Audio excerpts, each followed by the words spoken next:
Fans, we are back with another live edition of the Great North Wrestling Podcast.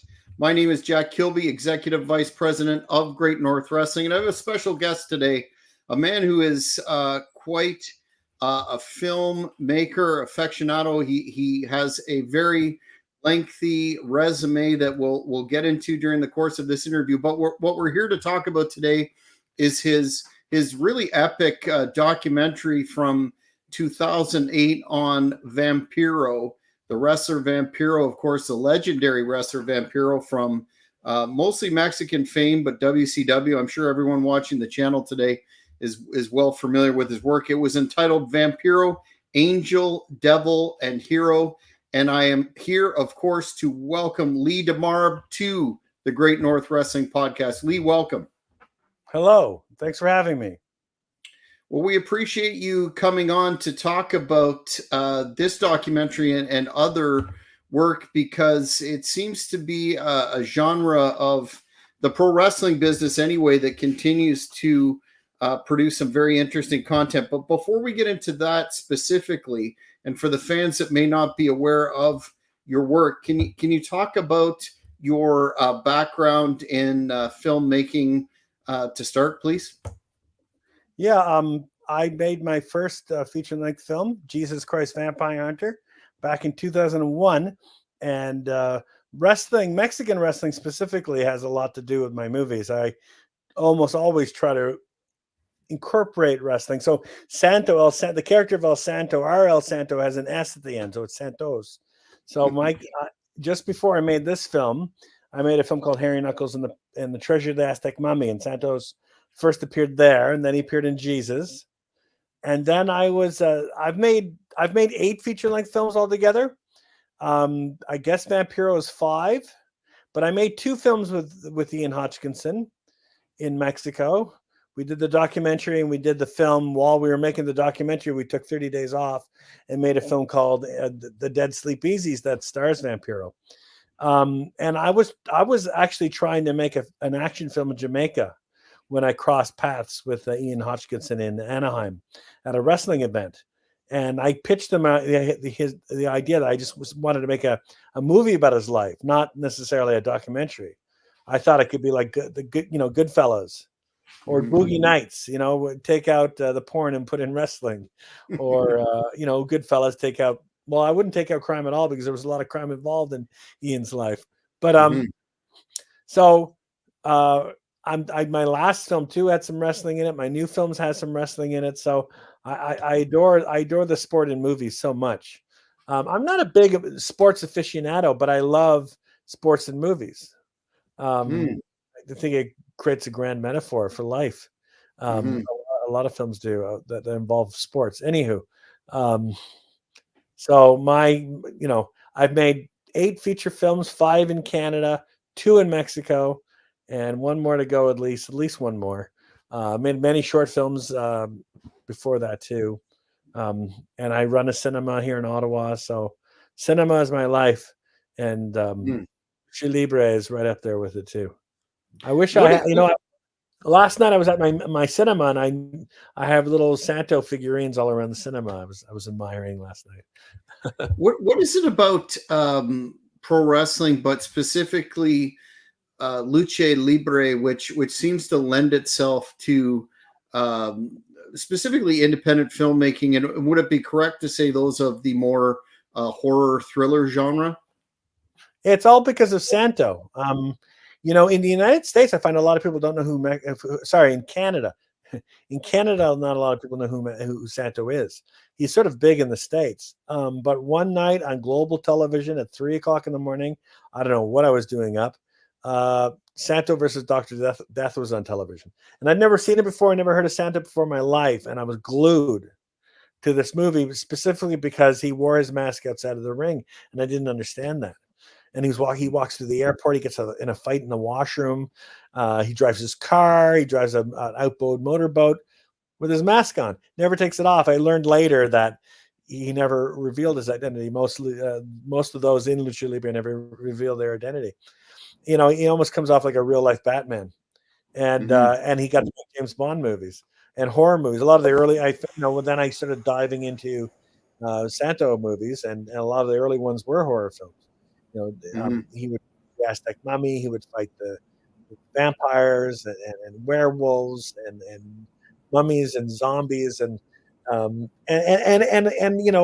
there's nothing more inspiring to an independent filmmaker than independent films from around the world. We mostly all watch Hollywood movies, and a lot of big budget movies are hardly inspirational. A lot of big movies like that are just sort of built around the star system. I can't hire Brad Pitt to be in my movie. How's that inspiring? But you watch something like at Santo, that shoots in real locations, and all the stunts are real, and it's really him throwing himself around, and it's just really exciting. It's a nice kick in the pants to make you want to pick up a movie camera and do something similar. So I find Lucha Libre very exciting. Again, I'm not a fan. I'm not a big mega wrestling fan, but I love his wrestling films. And when I approached making the documentary about El Vampiro, I thought it'd be fun to do it from a non-wrestling fan's perspective.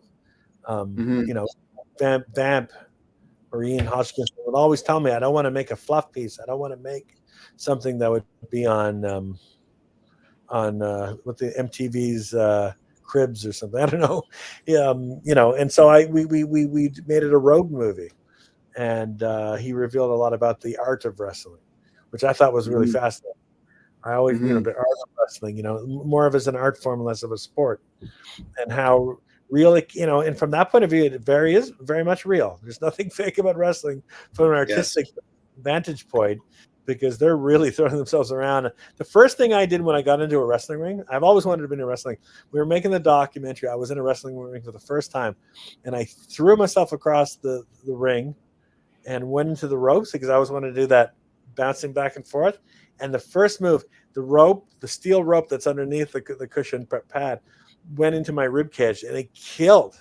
And that simple little move that you see over and over again, and it made me appreciate wrestling when I was sitting down, ailing my poor rib cage. I don't know. I think I'm off tangent here a little bit, but it's really exciting. I like that you asked, how does it inspire independent filmmaking? Because it, a lot of his films really were that.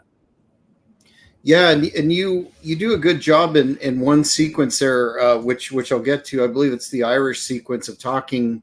You had one of the workers talk about the toll on the body, and I thought that was one of the more eloquent presentations of that, because it may be predetermined, but the moves are very, very, very real, having taken a few bumps myself.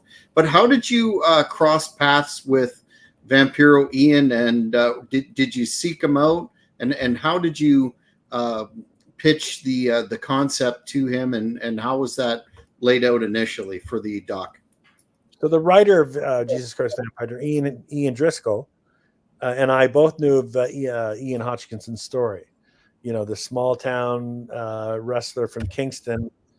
Well, he who grew up in a life of crime in Montreal and Toronto, who played bass for Milli Vanilli, who lived the biggest lie in the music industry, would end up going to Mexico in the 90s and becoming the biggest name in Mexican wrestling, simply for not wearing a mask and having tattoos and bringing a punk rock sensibility to wrestling. And so we knew that story.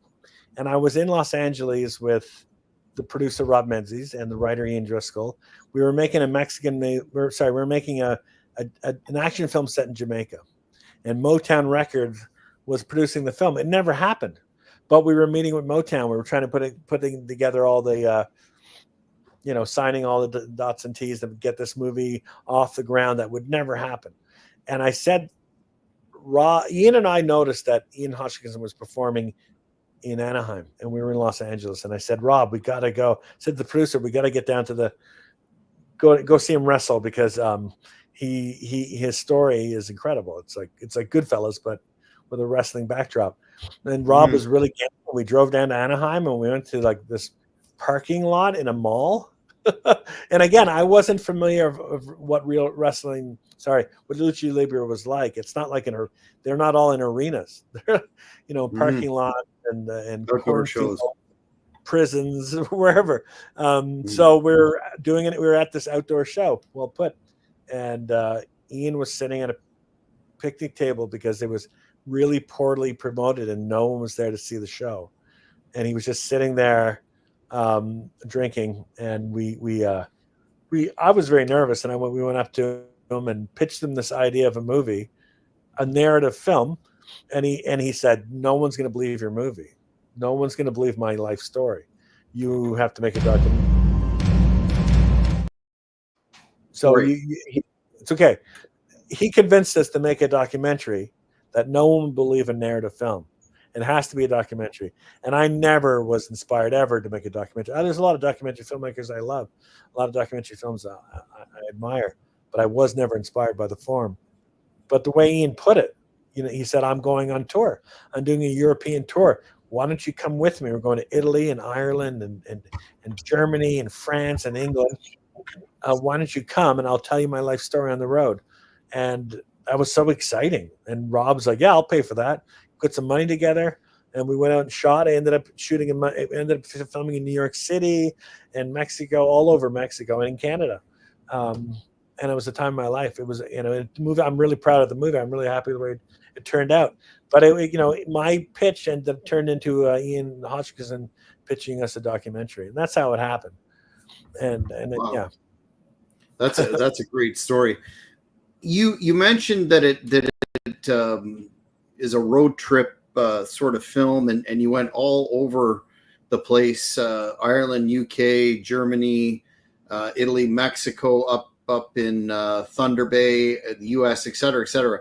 What were the particular challenges associated with that? Because you could see that given the nature of the business, there were some transportation snafus, but just in terms of getting the film shot, those logistics.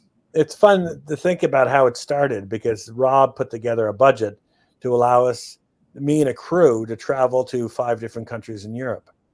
But after we shot over the course of a month all over Europe, less than a month, all over Europe, we had no money left. So when the Vamp was like, and I'm calling him Vamp now, like I'm just left the set. When Vamp said, let's shoot in Mexico City, let's go to Guadalajara, let's go to New York City, there was no money left. So then the crew turned into just me. When we went all over Europe, I was there with Miles Finlayson, who did the audio and did B camera, and Peter Maher, who did all the stills and did a lot of he shot a lot of the wrestling events with his 8mm and 16mm camera. Rob was there to get people to sign off and be a part of the documentary. So there was a real crew, and the logistics were getting everyone in the cars. I remember we were on the Autobahn in the middle of the night. They were all packed into the shitty little car, driving at God knows what speed. And Vamp's in the front, and the crew's all in the back seat, and the person behind the wheel was not sober. It was scary. And we ended up doing this punk rock show, and that was fun. But once all that was over, and I find myself, I went to Thunder Bay by myself. I went to Sudbury, Ontario by myself, all over Mexico, and was fun to shoot in Montreal, Toronto, but in New York City by myself. I went down there by myself, and so all of a sudden, to get the film finished, it narrowed down to just one person with one camera, and the same guy who's shooting it was also doing the audio. But editing, I had 3 people to help me edit the film, and it was a really fun project. And I'm glad it didn't take much more than 2 years to make, because the scary thing about documentaries is you don't know how it ends. If you have a script, you know what you have to build to.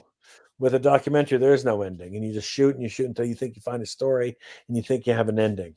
And my late great friend who edited the movie with me, Casey Taranjo, thought of a good story, beginning, middle, and end, and it really worked out, and allowed us to stop filming and actually concentrate on the telling of the story, which I thought was important. Mm-hmm, mm-hmm. And that really shone through. We've heard a lot over the years, both from his peers, but also fans, and via interviews that Vampiro's done about his, how we say, enigmatic personality. What was your experience like working with? There seemed to be a couple of occasions where he was really, really pissed off and quite tired, but he seemed to, for lack of a better word, keep it together, so to speak. But do you have any interesting anecdotes from that experience? I got tons of stories that I'd love to tell you in a bar someday, not on camera.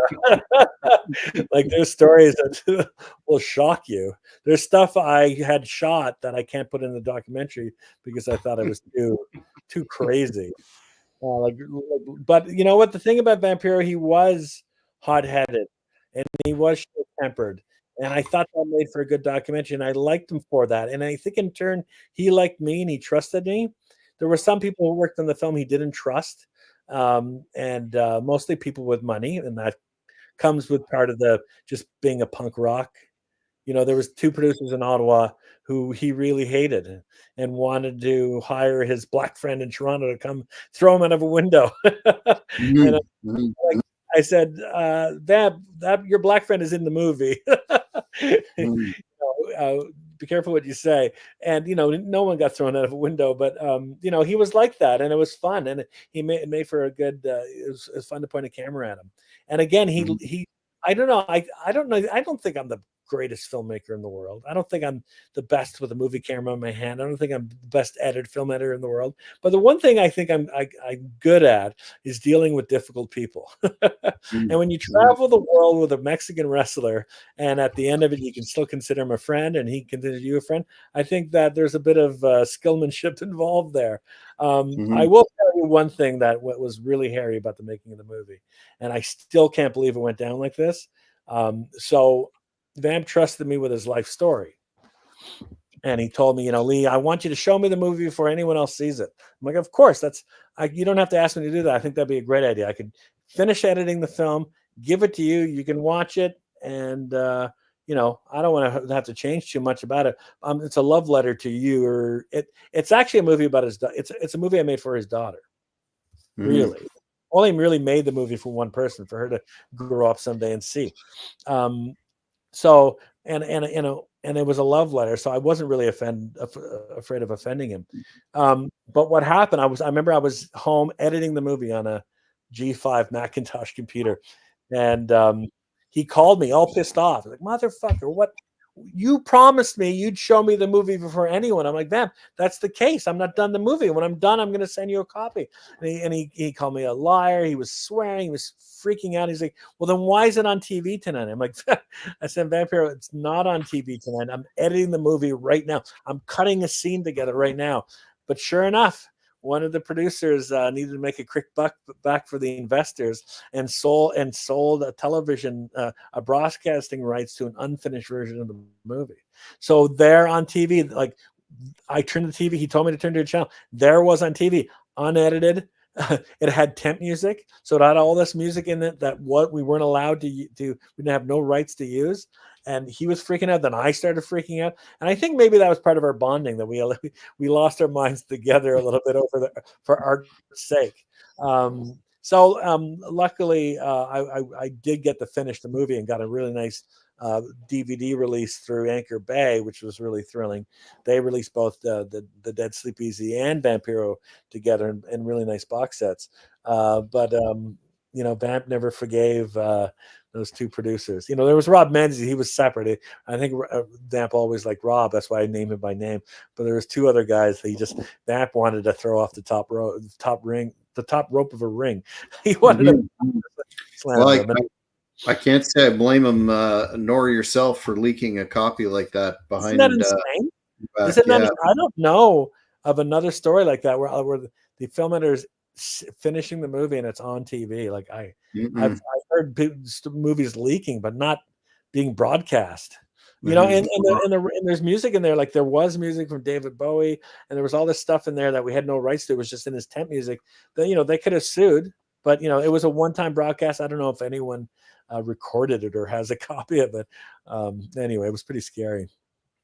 That's germane that you mentioned music, because I was quite impressed with the Vamp is well known for his punk rock sensibilities, Milli Vanilli notwithstanding, and I found that your music in the film really added a lot to the story, in all aspects, right from the opening sequence, the Pulp Fiction-esque sort of approach, for lack of a better term. So wanted to know what your process was, aside from the temp music, in landing on the music that you did incorporate in the final cut. While we were filming the movie, Vamp had a lot of ideas for music. He loves music. He's punk rock, and he was good friends with a lot of musicians. He was like, the Ramones came to see him play. The Ramones would come see him wrestle.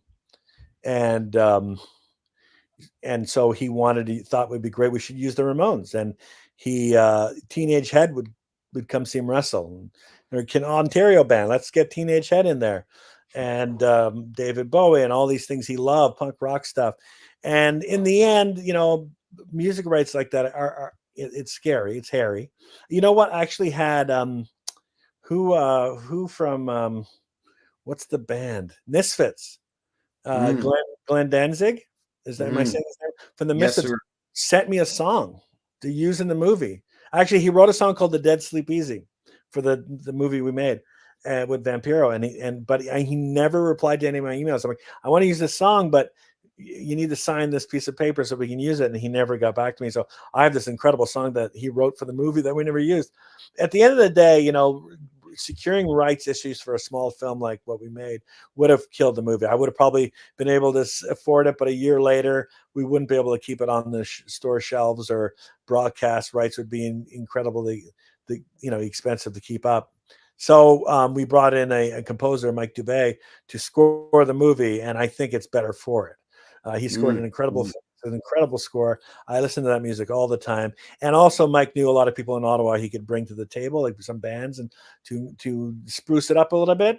I always think the music in my movies are better than the movie all the time. I'm always so lucky to have great musicians to be involved. And Mike had scored 3 films for me, and they were all spectacular scores. So I don't know if you see The Dead Sleep Easy. It's the same musician who scores that too, and it's a spectacular score. It's huge. So yeah, that's all. It's all goes to Mike's credit for the music. But Vamp did have all these big ideas for music, and we tried it all out. But in the end, we couldn't afford to license all that music. It would have been fun.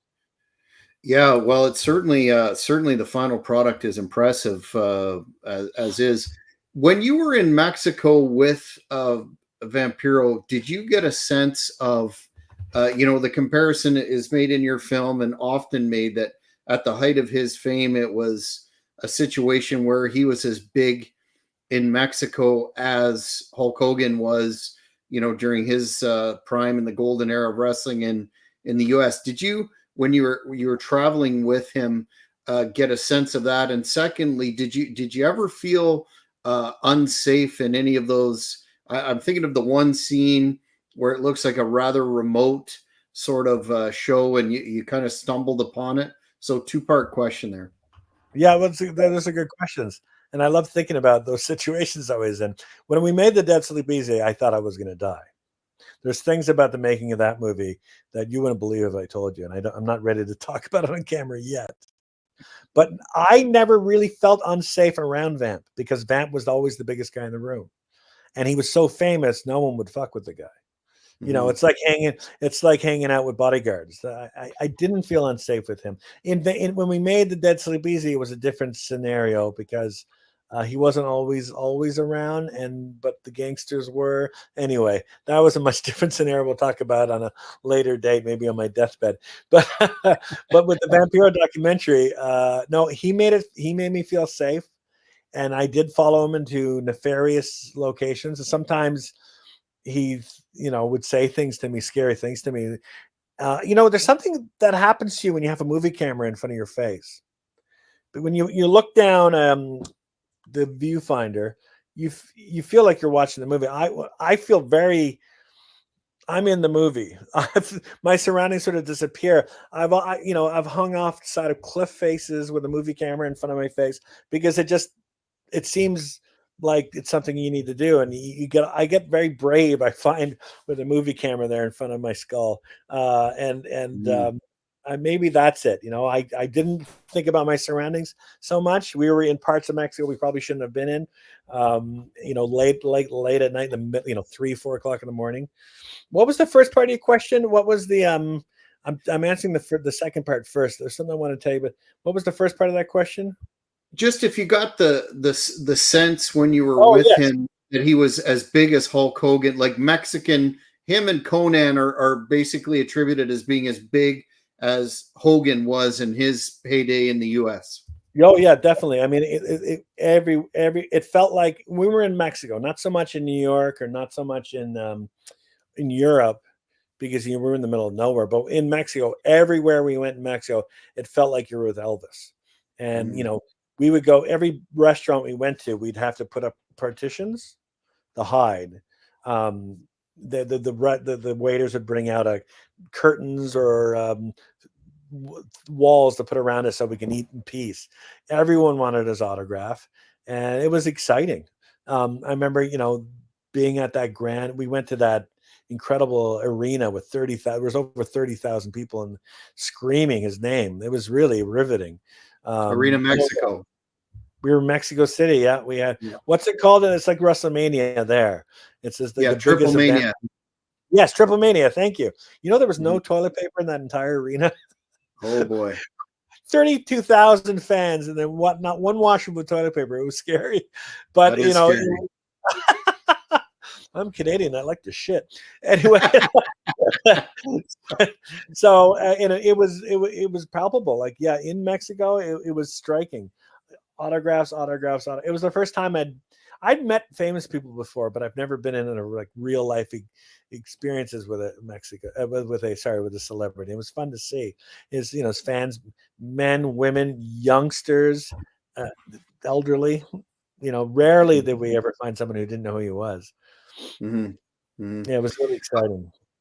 A fan on social media sent me a question to ask you about one aspect of the doc, and that was you did a lot in Ireland of scenes with a young man who went on to become, the WWE superstar Sheamus, who was SOS at the time, Sheamus O'Shaughnessy. Did you? The fan wanted to know, did you get the sense that this guy was going to be a huge international star when you were filming him with Vamp? I'm not surprised. Let me put it that way, because he was very articulate. He was great on camera. He was funny, good looking, and just the way, like, when you're around people who are so good at describing what they're passionate about, no wonder he's a grand success. It wasn't a surprise, and it didn't take long. I remember sometimes I go to Walmart and I'll find his action figures and I'll take a picture and send it to someone involved in the movie. It's like, look what happened to this guy. It's cool. not like I knew he was going to be a hit. You know, he was a star. You know, the whole scene with him is about how Vampiro loses a match to him, so he can be a local hero. And giving back, and he was young, it's not like Vampiro had to tell him what we're doing here. I'm going to let you win this match, Sheamus, so you can be a local star. Sheamus seems like he'd known that was happening and been maybe privy to something like that happening before, and I'm sure he's doing that now for small events he goes to. It was really, really inspiring to see. And Vampiro says you meet all the same people on the way up the ladders you meet on the way down, and it was there was a lot of brotherly love between these two people who I don't know how really well they knew each other, but Sheamus took us to his house where he grew up, and we could have made a whole documentary on that, talking about Sheamus and how they had no money growing up and they didn't have plumbing. It was amazing. It was so fun to point a camera at. Yeah, someday someone will make a documentary about him, and it's going to be riveting. Yeah, he really impressed us. In hindsight, you see now that he's so wealthy and so successful. It was he seemed like a genuinely nice guy in your film too. So it was good to see that he coming from such humble roots. Wanted to ask you though, one of the aspects of your documentary on Vamp that stood out to me, as opposed to One was made around 2016, 17. Another one where Vampiro was the subject, and it was very heavy on his wrestling. But one of the aspects of yours that really stood out to me was the fact that you were able to capture I don't want to say human side, but a lot of very personal information from him that as someone in the wrestling business myself, you don't expect a wrestler to open up to that degree. And I'm talking about the issues from his childhood, his take on religion, and he was bearing his soul, so to speak. Were you surprised that you got that out of Ian, given the nature of the business where secrecy is still prevalent? Yeah, it felt like we were finished the documentary on day one because he opened up so quick to us. The first night, where the hell were we? In Italy? No, we weren't in Italy. Anyway, we were downtown. Might have been Italy, and he got drunk at a bar, and we had the camera in the bar, and he opened up to us, and he was crying and telling us his life story. Night one, we all went back to the hotel room, and it felt like the movie was over. Like we don't have to film anymore because he just spilled. It was incredibly emotional. We were all very emotional listening to him. It was insane. And it was like that almost every day because I think maybe he just trusted it all. It wasn't just me. It was my crew. Miles Finlayson, Peter Maurer, Rob Menzies, Ian Driscoll, everyone who was there shooting with us. He trusted us all and loved us and felt like we knew him for a while too. I swear to God, day one, I felt like it was over. And that footage, I didn't use any of it in the movie because he kept trumping himself. He kept doing it better, telling a better story. I probably have 10 more movies I could show.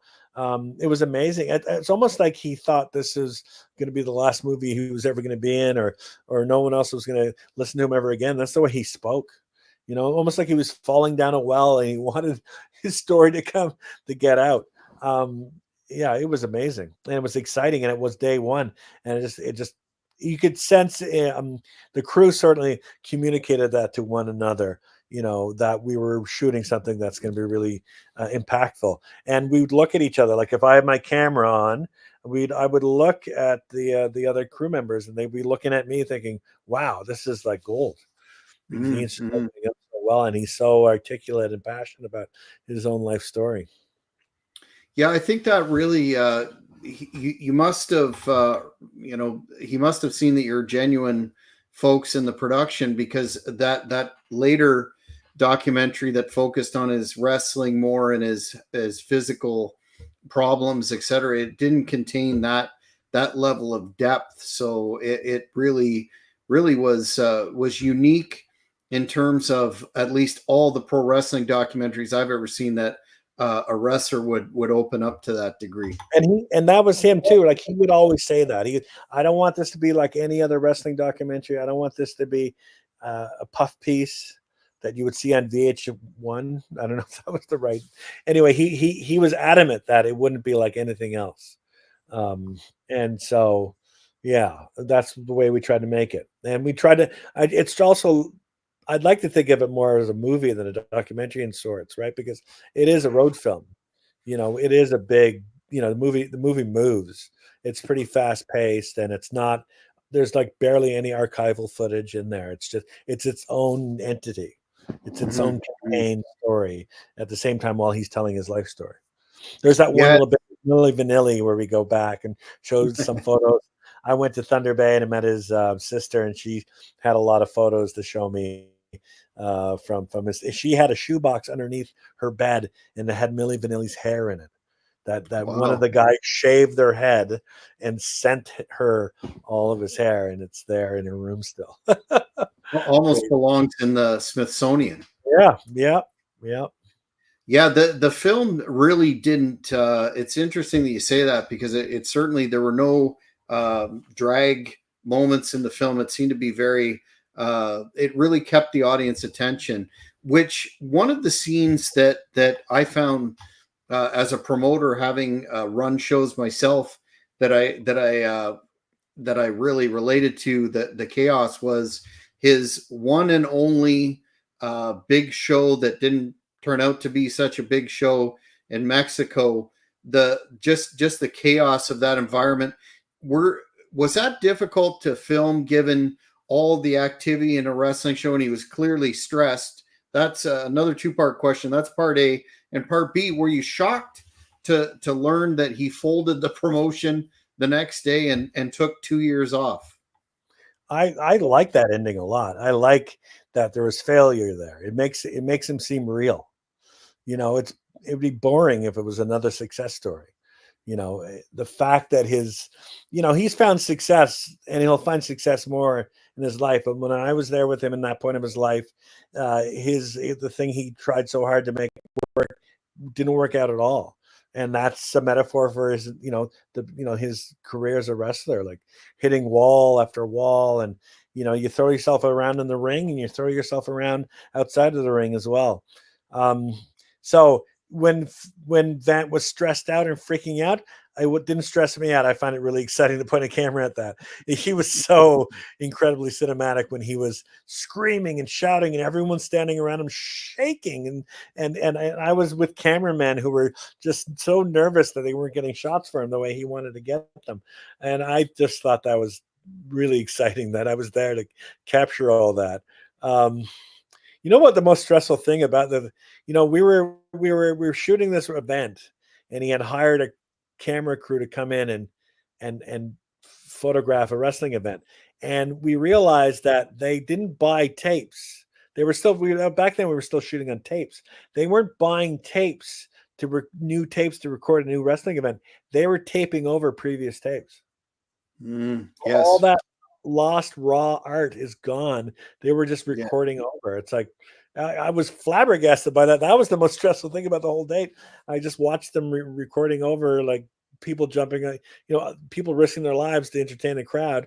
It's all just gone now.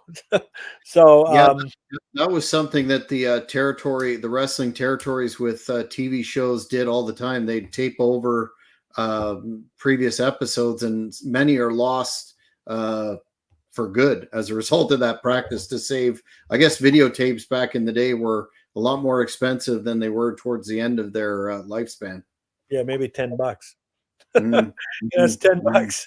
But I mean, I guess if you're going to save $10 for every camera, if you're shooting an event and if one camera goes through 3 tapes and there's 10 cameras there, maybe that goes, equals for $300-$500. But still, you'd think they'd be saving this, archiving it or whatever. It's pretty interesting that I didn't tape or anything that we were shooting. In terms of where he went from there, and it was kind of, you were very, very accurate, I think, in your statement that it was a great ending. But were there ever plans to down the road do, I don't want to say a sequel, but a part 2 to his story, given the abrupt, especially after you learned that the retirement was a wrestling retirement and he was back at it 2 years later? Well, the movie does have that. So when we were done, after we recorded that event and it failed, and I thought that was the simple ending, he did say, "Look, I'm going to New York City. I'm joining the Guardian Angels. That should be the ending." So Vamp encouraged me to come to New York City, and I went with a small crew for that. Miles came with me, and one of the producers that he wanted to throw out of a window came with us, and we filmed that stuff where we're walking around the streets of New York City, again in parts of New York City, in parts of the Bronx that at the time of night we shouldn't have been in. But I always felt safe. I was actually not only surrounded by Vampiro, I was with the Guardian Angels, so it was safe. But that is what you mean by. Yeah, Vamp. I don't think Vamp really likes that ending. I mean, he wasn't crazy. I think he wanted that to be a grand success, and that would be his happy ending. So he encouraged me to do the Guardian of the Angels thing. And I just think, stepping back, I think it's more interesting, that it didn't go the way he wanted to. And I really like the stuff with the Guardian Angels a lot, And again, it's a movie for his daughter, and he wants to show that. But 2 more times after that, he wanted it to keep going. He wanted me to go shoot something different with him after Guardian the Angels. And when we were done the film and there was a DVD, he wanted more. He did. And I felt done with it. Yeah, it's the hard thing about a documentary. I've been asked a few more times to do documentaries. I've always said no, because you don't really feel like it's over. But it is over. And his life, obviously, he's probably got grand stories to tell since that movie. But that movie is what it is. It's a traveling piece through Europe, and him telling his story. Of course, there could be another film, and there is another documentary about him.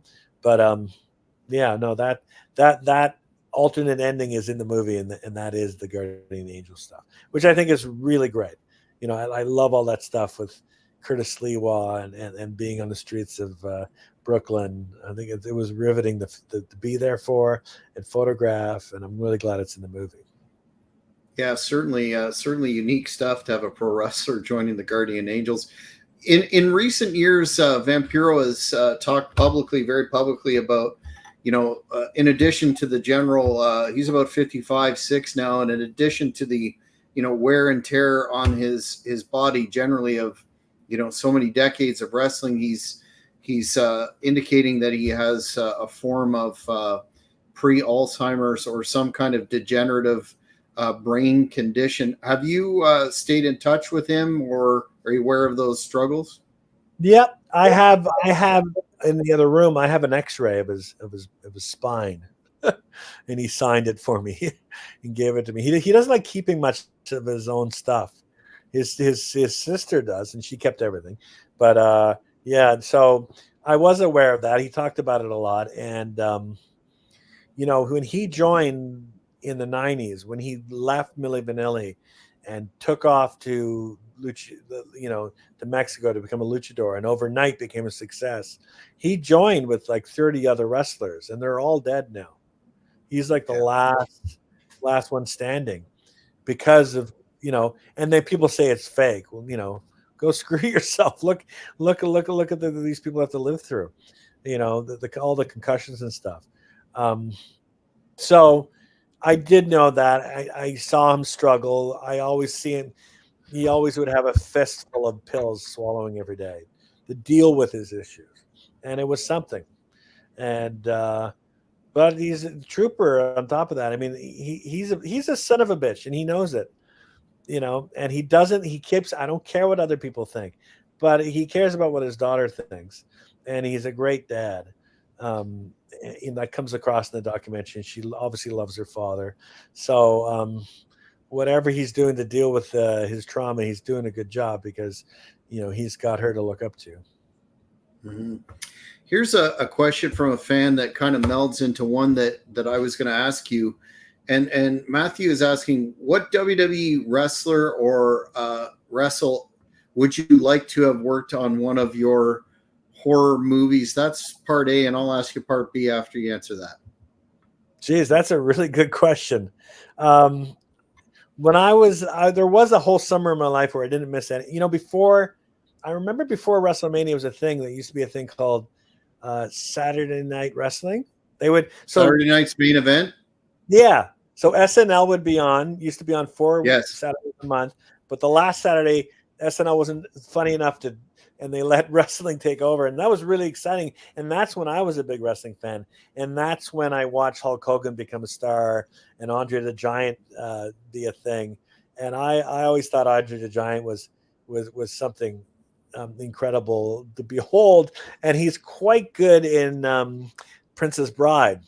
He's very lovely. He's very charming in that. And I think I'd have to give it to Andre the Giant. I think I would love to have seen him do more movies, because he's so winning in Princess Bride. So my pick, if I had a dream, Santo number one. But if WWE, when it comes down to WWE, Andre the Giant would have been a great Frankenstein. Yeah, I agree. The fan is bringing up a name of a guy you probably aren't familiar with, more from the modern era. His name's Bray Wyatt. He unfortunately passed away a couple of years ago now, but he very heavily incorporated horror-related elements into his presentation. It was fabulous. if you ever get Yeah, a I love chance that. to check him out. I love Um, that stuff. Oh, in terms of road films, documentaries, whatever you want to call it, if the right wrestler or personality from the wrestling business came forward, and we're not talking a fictional presentation, but the right personality came forward to do something, with their own story, of course, that you did here for Vamp, would you be interested in doing that? I doing a documentary took a lot out of me, and I'm more attracted to narrative films. So if I did another documentary, that means not making one or two more narrative films, and so I'm very, very hesitant doing another documentary feature length film. But uh, if I had to do one, I guess uh, I find The Rock really it seems like the most obvious one to pick, but like he reminds me of Sheamus. Like he's good looking, he's articulate, he's like really swift, and he seems like a smart guy. I think there's a story there with that guy, that he wants to run for president now, or he's got some sort of interest in politics. The camera was made for men like him. But I like a lot of the women too. I really like that girl in The Mandalorian. I'm a big Star Wars nut. Sasha Banks? No, Yeah, I've got the wrong one. I got the wrong one. Sorry, Gina Carano or Sasha Banks? oh, Sasha Banks. Sasha Sasha Banks. Banks. Yeah, I think she's really cool. And I didn't know her at all as a wrestler, and until she was on The Mandalorian, and then my gaze went to wrestling. I think she's badass. It'd be fun to tell her story. It'd be fun to tell her story as an athlete on the set of Star Wars, like to be on set with her at ILM, the Lucasfilm soundstage, in her Mandalorian getup, telling stories about what it was like to work in the ring. That'd be a really nice juxtaposition. That would be a dream. Sasha Banks just to get closer to Star Wars. Yeah, I'm not sure if she's still involved with that. She currently works for the company known as All Elite Wrestling out of Jacksonville, Florida. She's got another name now, Mercedes Monet, and is still That's making right. Yeah. still making a ton of money. But I could maybe off air we'll have a discussion. I could think of a couple of Canadian wrestlers that would be very good fodder for such an endeavor if you're ever interested. But I wanted to ask you what you were what current projects you have on the go now. Can you talk about your killer theater in Ottawa, Ontario, because I know that's quite a thing. Yeah, so the Mayfair Theater is a cinema I co-own and I program it. It opened in 1932. The Mayfair Theater is the oldest cinema in Ottawa, one of the oldest in Canada. Tom Cruise saw 2001: A Space Odyssey when he was 6 years old at the Mayfair, and that made him want to be a movie star. So you can thank the Mayfair. And it's fun. It's a single screen art house cinema, and it's been a blast running that cinema and getting to make movies and show our movies there. I want to tell people too, if you like Vampiro the documentary, you should watch The Dead Sleep Easy. That's the narrative film I made, the gangster film I made with Ian Vampiro. He's quite good in it. He's kind of like a Mickey Rourke in the movie. And what's my new film? So I just finished my latest film is Enter the Dragon, which we just had a Blu-ray release, and I have a script now for my ninth feature film that I might start shooting in 2 weeks. I might shoot. My father passed away recently, and I could go junk his car, or I can do a crazy stunt with it for my new movie. So I think I'm going to do that and start the movie off that way.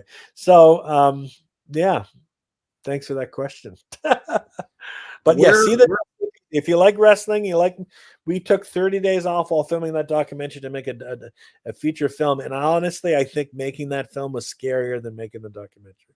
I spent like 5 years making that documentary. I spent 30 days making The Dead Sleep Easy, and it was far more traumatic making that movie. I can't believe I'm alive. I haven't seen that one, but I definitely want to. Where can the fans find your work? Well, they were released on DVD by Anchor Bay. They were really great releases. I have like only a handful copies at home. I own the rights to Vampiro again, and I do have a private link on YouTube So I think if you search it on YouTube, you could probably find it. I need to get it up on Tubi. You know what? I should do that. I have a distributor from. You know what? I'm gonna see if I can get a proper release on Tubi of the Vampiro. But you could probably find it on YouTube. And if you really want, people want to reach out to me, I can send them links to watch them. I just want people to watch my movies. I'm not trying to make a fortune as an artist. I just want people to see because I think they're fun. I think The Dead Sleep Easy is a no budget movie that was shot in Guadalajara, Mexico. We had no money to make that movie, and it was sure fun. You know, it turned out for a no budget movie. It turned out pretty good. I'm pretty happy about it, and I can't believe someday, not on camera, I'll tell you what happened when we made that movie. It was incredible. Yeah, if it's anything along the lines of the Vamp road film, then excellent, highly recommended. Where can the fans find you on social media or otherwise to keep up with anything that you're doing? Well, my name, I'm Lee Demarbre, and I think I'm the only Lee Demarbre in the world, so I'm easy to find on Facebook and Instagram. Those are the only social medias I'm sort of active on, social media outlets. So, and I check my messages all the time on both. I think if you just type Lee Demarbre in Google, my Facebook page and my Instagram page come up quite often, and I'm always posting and promoting my movies. We just screened Jesus Christ Vampire in Italy, and the Enter the Dragon is all over the place. It's on YouTube, it's on Tubi, and I need to do that with Vampiro, which you inspire me to do that now. Get it out there more because I'm really happy with it. I really like the way it turned out. I'm not proud of all my accomplishments as a filmmaker, but I really like how that one turned out. It's like, it's, I don't know. It's better than I usually, I don't know. It's better than what I'm capable of sometimes.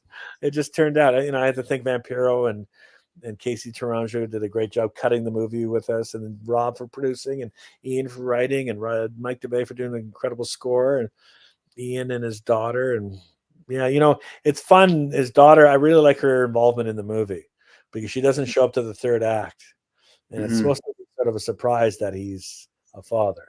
And I was fine. I like watching that movie over and over again for those little reasons. Well, it definitely still, it's still a very unique and in a genre where there are a lot of pro wrestling related documentaries, road films, whatever you want to call it per se. It definitely stands out, and I certainly enjoyed it and would encourage all the fans out there to check out that film, the other film, and all of your work. But want to thank you, Lee, for coming on the Great North Wrestling Podcast this afternoon. Thank you so much. I had fun. I haven't talked about the Vampiro documentary in a long time. That was a blast. Thank you. I really enjoyed that. Well, we'll definitely keep in touch and maybe do a review of Dead Sleep Easy and some of your other work, and do this again if you're willing. Thanks again. I like that. Thank you.